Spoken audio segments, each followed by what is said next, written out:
कि जो सुख में साथ देते हैं रिश्ते कहलाते हैं, जो सुख में साथ देते हैं रिश्ते कहलाते हैं, जो दुख में साथ देते हैं फरिश्ते कहलाते हैं।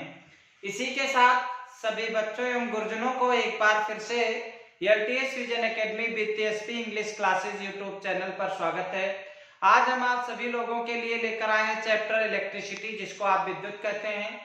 यहाँ पे कुछ हम आपको ट्रिक्स देने वाले हैं जिसके तहत आपको ये चैप्टर बहुत ही इजी लगने लगेगा और इसके सारे क्वेश्चंस आप सॉल्व कर सकते हैं। तो सबसे पहले हम बात करते हैं कि इलेक्ट्रिसिटी किसे कहते हैं, किस पे डिपेंड होती है। तो बात कर लेते हैं बच्चों इलेक्ट्रिसिटी की।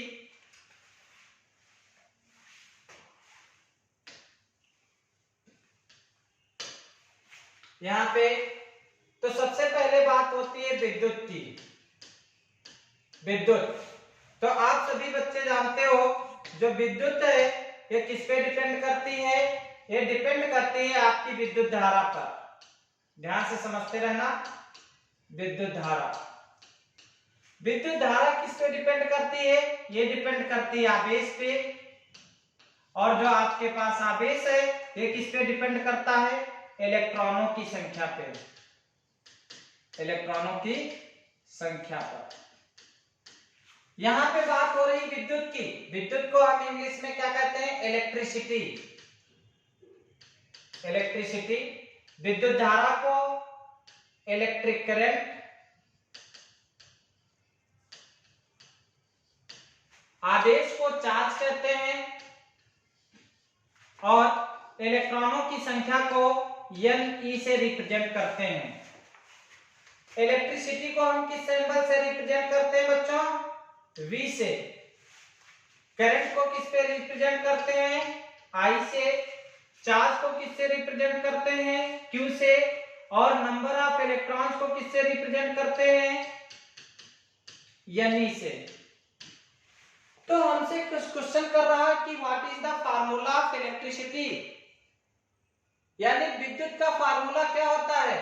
तो जहां पर हम बात करेंगे विद्युत की, तो आप जानते हैं विद्युत डायरेक्टली प्रोपोर्शनल होता है विद्युत धारा पर। तो यहाँ पर V जो डायरेक्टली प्रोपोर्शनल हो जाएगी I पर। जब भी हम यहाँ से डायरेक्टली प्रोपोर्शनल का सिंबल हटाते हैं तो हमारे पास इक्वल टू का निशान लगेगा और एक कांस्टेंट आ जाता है जो R होता है। इट मींस हमारे पास फार्मूला आ गया V इक्वल टू IR। यही फार्मूला होता है इलेक्ट्रिसिटी का। सेकेंड नंबर आपसे क्वेश्चन कर रहा है कि करंट का फार्मूला क्या होता है, यानी विद्युत धारा का फार्मूला क्या होता है। तो आप जानते हो बच्चों जो आपका करंट है यानी विद्युत धारा है वो डिपेंड करती है चार्ज पे। तो यहां से फार्मूला आप उठा लेंगे, I डायरेक्टली प्रोपोर्शनल होती Q पे। अब आप जानते हैं जो विद्युत धारा है इसमें आवेश आपके प्रति सेकंड बहते हैं, पर यूनिट टाइम जब फ्लो होते हैं तो पर यूनिट टाइम के लिए आप क्या लगा लेते हैं बच्चों, तो यहाँ पे फार्मूला आपके पास आ जाता है I equal to Q upon T। ये फार्मूला आ गया। अब नेक्स्ट आपसे कह रहा है अगेन कि आप फार्मूला बताइए, किस चीज का फार्मूला बताना है, आवेश का। तो जब भी आप बात करते हैं तो जो भी आवेश होता है वो डिपेंड करता है कि जिस सब्सटेंस में नंबर ऑफ इलेक्ट्रॉन कितने हैं। जितने ज्यादा नंबर ऑफ इलेक्ट्रॉन्स होते हैं उसमें चार्ज भी उतने ही ज्यादा होते हैं।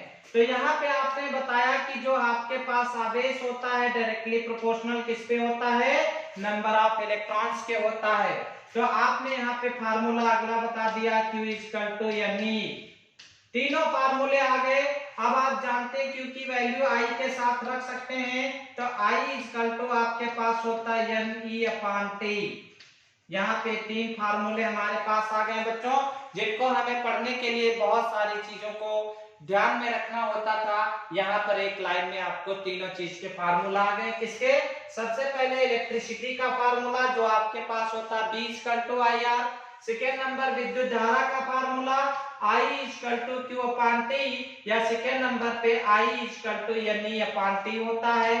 थर्ड नंबर पे जब भी आप आवेश यानी चार्ज की बात करते हैं तो होता है Q इक्वल टू Ne। तीनों फार्मूले क्लियर हो गए। अगली बात बच्चों आप लोग करते हैं, आप लोगों से करते हैं कि आपको गिवन है, क्या चीज गिवन है,